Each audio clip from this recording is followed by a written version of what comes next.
Chilling tales for dark nights.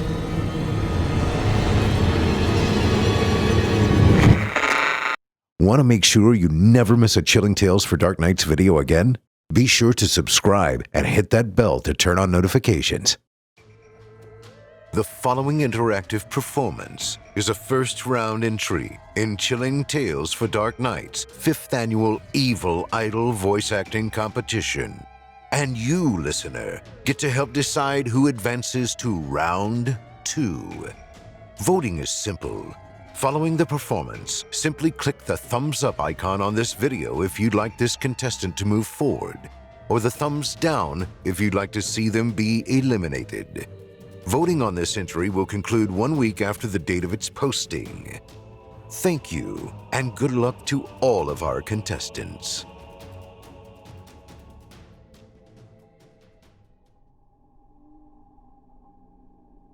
The world came back into focus.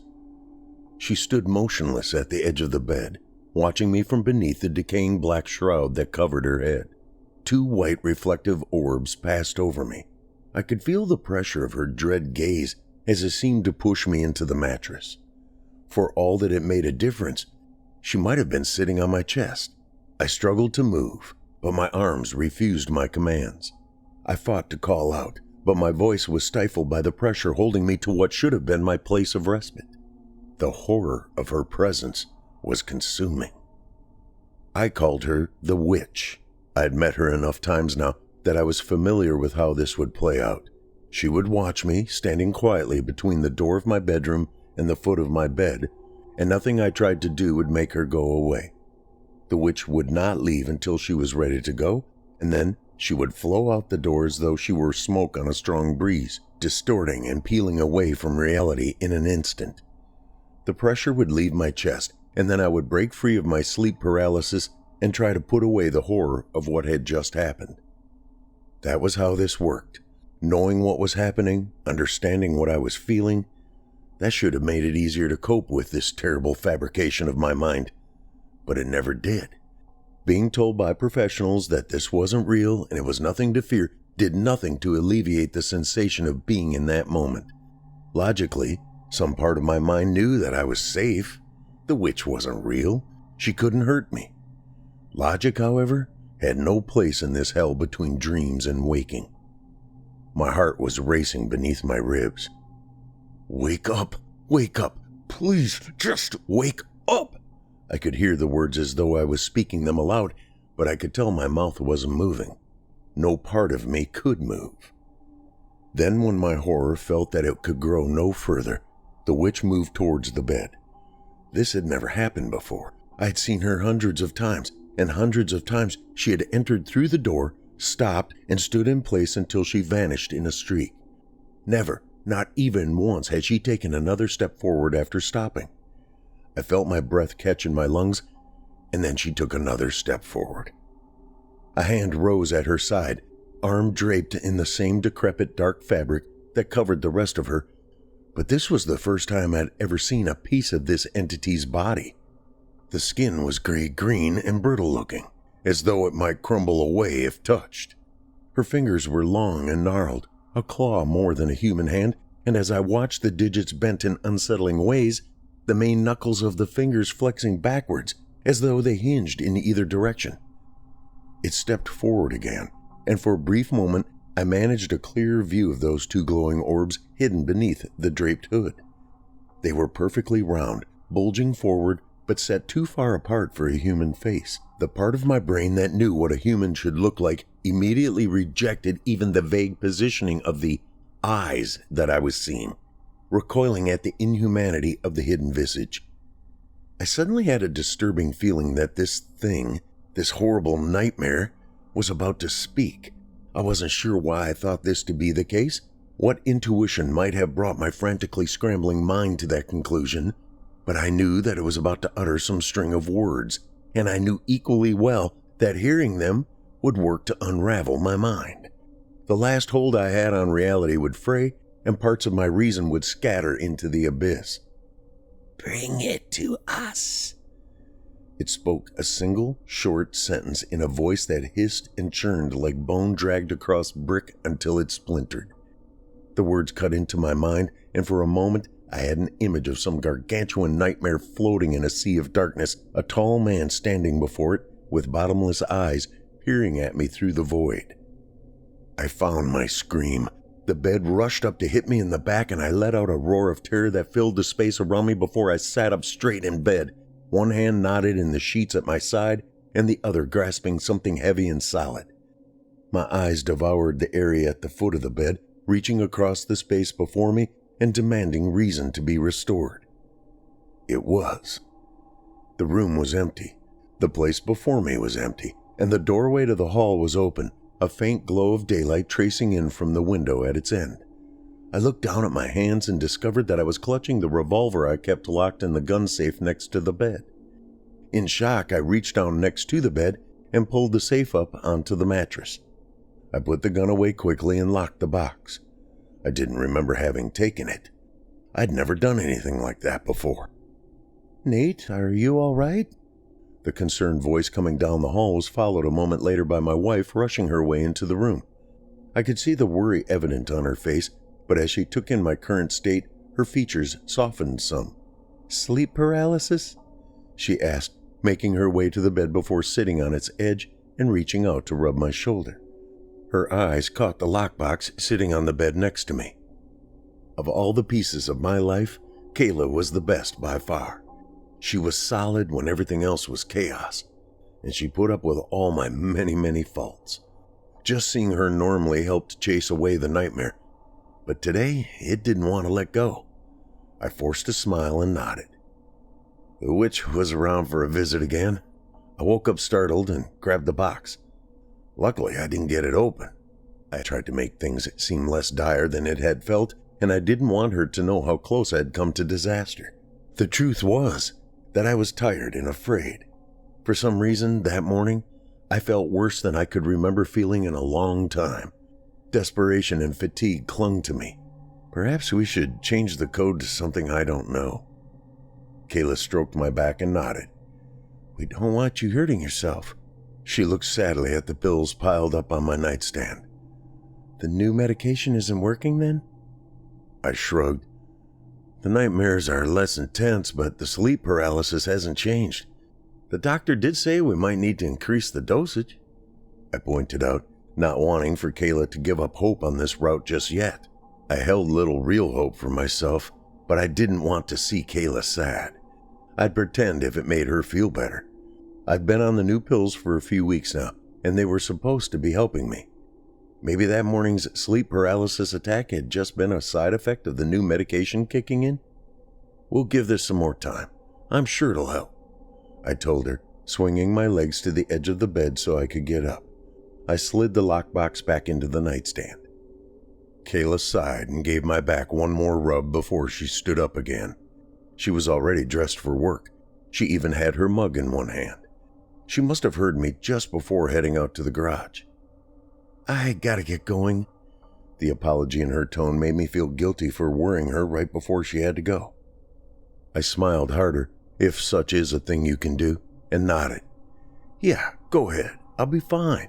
Just have to shake off the dream. I'll grab a shower and some tea, then I'll be back to myself." She knew me far too well to buy that, but I knew she'd at least accept my effort. "All right, okay. If you want, you don't have to do that bike thing today. It can wait." The bike thing. I had entirely forgotten about that. It had been bothering me for a while now, but I knew that I needed to get it done.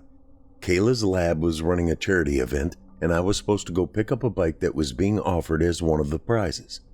Kayla would have done it herself, but the guy offering the bike wasn't available when she was. That meant she needed someone to help out. That meant I needed to help out. Along with my long list of other problems, I also suffered from agoraphobia and crippling social anxiety. The first was tied to the latter, but part of my progressing therapy involved trying to expose myself to situations I would normally avoid, even if it was uncomfortable to do so. So when Kayla had said she had needed to find someone to make this pickup, I had volunteered. I immediately regretted doing so, but Kayla had been so proud of me that I couldn't go back on my word. For once, I wanted to do something for her. I wanted her to be able to rely on me, and chances for that to happen seemed far fewer than she deserved. "No, I'm going to do it," I told her firmly. "You already set things up, so I'm going to go over there and pick up the bike." Saying the words made me feel a bit sick. She hesitated a moment before replying, a fleeting moment of concern touching her features again. "Okay, but don't push yourself. We can always call him and let him know that you can't make it today. Let me know soon if you're not going. He's expecting you for 10. She spoke softly to me before she leaned in to kiss the corner of my mouth. With that, she was on her way to work, and I was alone to try and figure out my day. I looked at the time. I needed to get moving. It felt like I was around and ready to head out the door with impossible efficiency. That was the way it always felt when I was getting ready to do something that I was dreading. I took a few deep breaths as I set the GPS on my phone to take me where I needed to go. The bike had been built by a man in a town an hour away from where we lived. I was hoping the drive, at least, would be somewhat relaxing. I took a dose of lorazepam and prepared to go. I made my way into the garage, pulling the house doors shut behind me and dousing myself in the darkness of the carport. The automatic light had been out for a few months. It was one of those annoying problems that you never really thought about until you were on your way out, and then you told yourself you'd get it when you came back, but you never quite remembered. I reached into my pocket and hit the unlock button on my key, causing the car to chirp and light the room. The headlights flashed, blinking once before coming on. For just a moment, as the room was bathed in the harsh white light of the LED headlamps on that first flash, I thought I caught a glimpse of two glowing orbs staring in my direction from the other side of the garage. My entire body tensed, but when the lights came back on, there was nothing remaining but the empty place where the wife's car would normally be. I forced myself to laugh. It sounded strange in the echoey garage, but the noise of it helped me to focus on the immediate moment again. My dream had shaken me. It wasn't surprising that it was sticking with me. I pushed down the fear and got in the car, opening the garage to let in the daylight. There seemed to be less monsters beneath the sun. The last thing I needed to deal with today was clinging nightmares, not when I had other, less ethereal fears to face. The road to Black Creek wound through the western New York hills as though it had fallen into place by chance and not by the design of any reasonable human agency. I had grown accustomed to driving on such meandering stretches of asphalt over the years. That these were mostly paved was a blessing. Soon enough, I found myself centering in on the location marked on my GPS. As I drew ever closer to my destination, the trepidation of what was to follow was growing inside of me. If I was lucky, I would arrive and someone would be waiting to greet me, perhaps a single person who had been keeping an eye open for me. They would be cordial and give me what I needed, and soon enough, I would be back on the road with my prize locked securely in the back of the car. If I was less lucky, then no one would be there to greet me, and I'd have to approach the house and knock on the door. I hated knocking on doors. It was difficult to voice why it bothered me so much. There was an uncomfortable element of the unknown. In my head, I was already playing out several different possibilities that might occur if I did have to go to the door, most of them ending with me doing something awkward or embarrassing. The GPS informed me that I had reached my destination as I pulled my car up to a dirt driveway that cut its way through a line of trees. There was an old mailbox post with the address number posted on it to one side, confirming that this was where I wanted to be, though the post was falling over and the mailbox was a rusted, crushed piece of metal that looked like it probably wasn't in use anymore. The driveway was little more than a pair of tracks cutting up through some overgrown grass. It took me about 100 yards up to what should have been the house, but in place of the home I expected to find was a pile of scorched timber laying in a heap in the middle of the field of grass. I almost stopped the car and turned myself around, but ahead of me I saw a relatively new truck parked in a partially cleared off space near the burnt husk of the home. There was a man standing next to the truck, and he waved as I approached. I pulled the car to a stop as Emily Brun sang the lines, "So I ran into the forest black, hoping to find an answer in the woods. But this time, This time I must turn back. The only answer is I never could.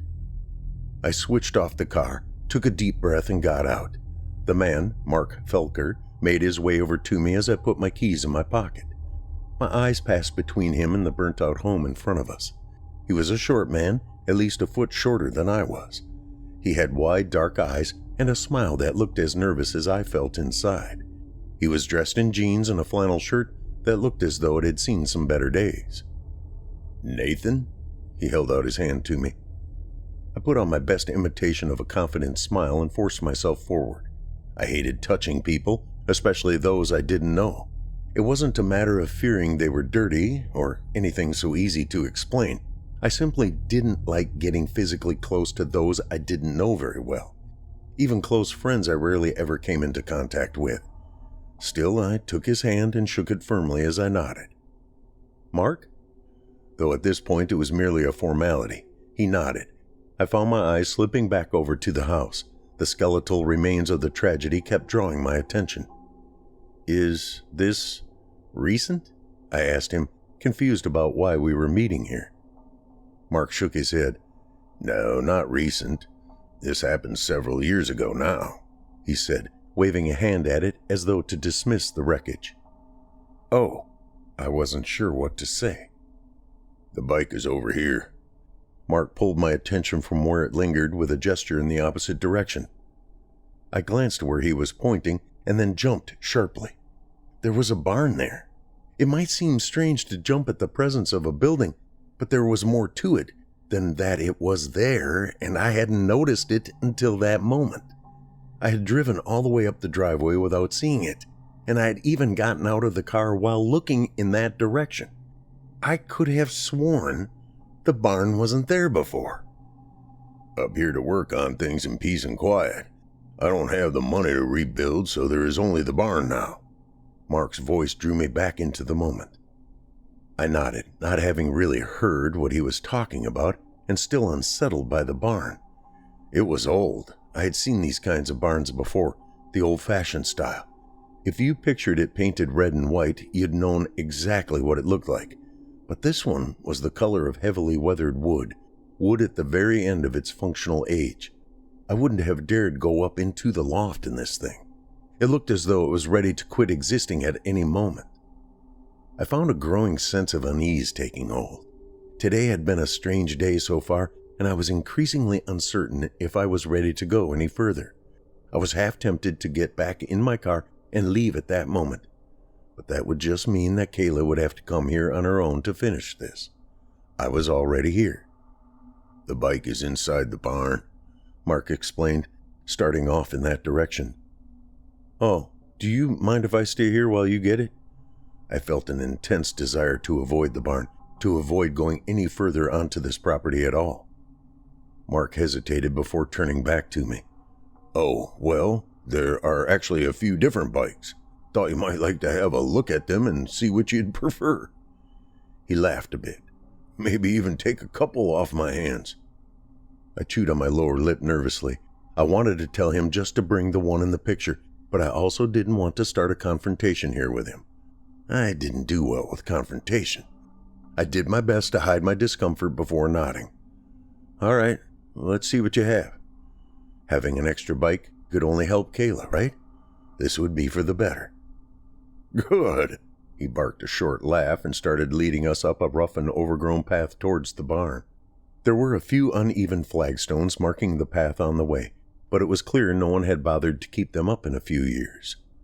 "Back when my wife and girls were still here, I used to keep this all tidy, but there isn't any reason to do so anymore." "They don't come up here anymore?" The words tumbled out over my lips before I really thought them through. Just a few hundred feet from the burnt-out remains of the man's house, I knew I had made a mistake. Mark stopped for a moment, his eyes fixed ahead of him. Finally he shook his head. "No, they're with him now. They were in the house when it burned down." I'm so sorry. I didn't mean to." I felt terrible. I couldn't think of any words that might help, but thankfully Mark cut off my attempt to fumble for something that was even half as sincere as it needed to be. He turned and looked at me. His dark eyes looked sad. but there was a cold distance behind them as well. "It's all right, Nathan. I have faith I will see them again. Destiny wouldn't be so cruel as to keep me from them." I was happy he turned back around and began walking again before I had to reply. I didn't know what to say. I supposed I was happy he found comfort in his faith. "Have you been building bikes for a long time?" I asked, trying to get back on a more comfortable ground. We were getting closer to the barn. It loomed over us like the hollowed corpse of an ancient dead titan. I had the impression that its doors were like a mouth, and as Mark unbarred them, he was actually removing their muzzle. "Building?" He seemed confused, but then nodded. "Yes, for a while now. Go ahead in while I latch down these doors so they don't swing in the wind." I took a step forward and stopped. The inside of the barn was dark. The light coming in through the open door barely seemed to penetrate the depth of the black within. I took another couple steps forward, squinting to try and see the bikes. "It's dark." "Yes, it is." Mark's voice came from behind me. A moment later, the world crashed into blackness as the doors at my back swung shut. I was confused. The doors had blown closed. That was my first rational thought. It hadn't been that windy, but Mark had said he needed to fasten them. I waited quietly for a few moments, expecting them to open again, but they didn't. The only light that existed came in from the seam beneath, and the one where the two large doors met. Somehow the rest of the building, despite its old decayed state, seemed to hold out all of the sun. "Mark?" I called out, my voice too small, as though I was calling into an area that was barely big enough to fit my body and the air directly around me. "I'm sorry, Nathan," his voice called from the other side. "He said it had to be you. Destiny is inescapable. It brought my family here, and now it has brought you. I'm so sorry. Just do what it wants. You will in time anyway." His words sparked a panic in me. "What do you mean?" That answering voice, my voice, was strange to my ears, strained as it was by fear and confusion. The crack beneath the door, the thin sliver of light from the outside world, began to slip away. It dimmed as though the sun was passing behind an increasingly dense cloud. "Mark!" I shouted this time, coming forward and banging the side of a fist against the barn's entrance. It barely gave to my angry strike, and nothing of my rage seemed to slow the coming of the darkness. The hairs along the back of my neck prickled as though a spider had crawled its way across my skin, and I turned in place as quickly as I could, pushing my back against the wooden door and peering into the dark that had been at my back a moment before. "Hello?" My voice was so small, almost like a child's. Who was I even calling to? I was alone here, wasn't I? No. Even as the question passed over the surface of my mind, I knew the answer. Two orbs of white winked into existence, perfect circles of predatory malice. She was here, and for a moment I almost felt relief. If she was here, then I must be dreaming. I'd only ever seen her in that moment of paralyzed anguish between sleep and waking. This had to mean I was actually back in my bed, unable to get up, frozen in place and feeling helpless. Not real. The words I spoke shook that frail hope. The rough texture of the wooden door against my fingertips whispered, "Lies," to my last lingering hope that this was still a dream. I could move, I could talk, and I could feel every shallow gasp of breath as my lungs filled with fetid old air. "Reality as you see it is frail." A smooth, resonant voice pealed from the void. My eyes were drawn towards it, away from the glowing circular orbs that had so fixated me a moment before. Something was coming through the dark, moving towards me. "Your kind build laws and reason upon an existence that is far more vast than you can perceive, Nathan." The man stepped from the shadows and into a light that seemed to almost rise up from the air about him, as though his presence so irritated it that it couldn't help but highlight his features. He was tall, with an oddly noble bearing, dressed in a suit of black that seemed tailored perfectly to his frame. His face was almost plain, but for a small smile that stretched too far across his jaw, and eyes that echoed the void at his back. There was nothing behind them. Looking into his eyes was like looking into absolute emptiness, and I found that I couldn't meet his gaze for more than a moment at a time. I don't understand what's happening, I managed to say, pushing myself against the door more firmly. It felt like a wall now, like there was no give to the large barn doors at all. I am building something, Nathan. Something vast and important. You will be a part of the mechanism, but first you must agree to take your place. We must enter an agreement. It smiled even more widely, exposing a mouth packed full of hundreds upon hundreds of needle-like teeth. Every fiber of my body was shaking, as though fear had gripped me down to the cellular level. I don't want to be part of this. I just want to go home. Bring us her heart, Nathan. A voice hissed into my ear, and I turned my head to the side to see the two glowing eyes of the witch just inches from my face. Her crooked hands reached forward and grabbed my head, twisting my attention forward again. The black-eyed man was closer. Nathan, bring us Kayla's heart, and we will stop your suffering. Fulfill the contract. His hand reached forward, and I could feel his cold fingers covering my face. I struggled to move, but I felt trapped in place. Everything was dark. Everything was still. It all began to fade. The image of the black-clothed man, the shadow of the ruinous barn, and the sad, empty eyes of its keeper began to bleed away from me. Then I could see once again. The world came back into focus. She stood motionless at the edge of the bed, watching me from beneath the decaying black shroud that covered her head.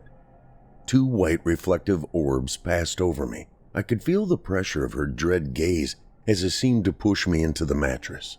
For all that it made a difference, she might have been sitting on my chest. I struggled to move, but my arms refused my commands. I fought to call out, but my voice was stifled by the pressure holding me to what should have been my place of respite. The horror of her presence was consuming. Thank you for listening. I'm your host, Steve Taylor, reminding you that if you haven't already, don't forget to cast your vote for this contestant via either a thumbs up or a thumbs down vote, and help decide who becomes the next evil idol. Until next time, turn off the lights and turn on the dark.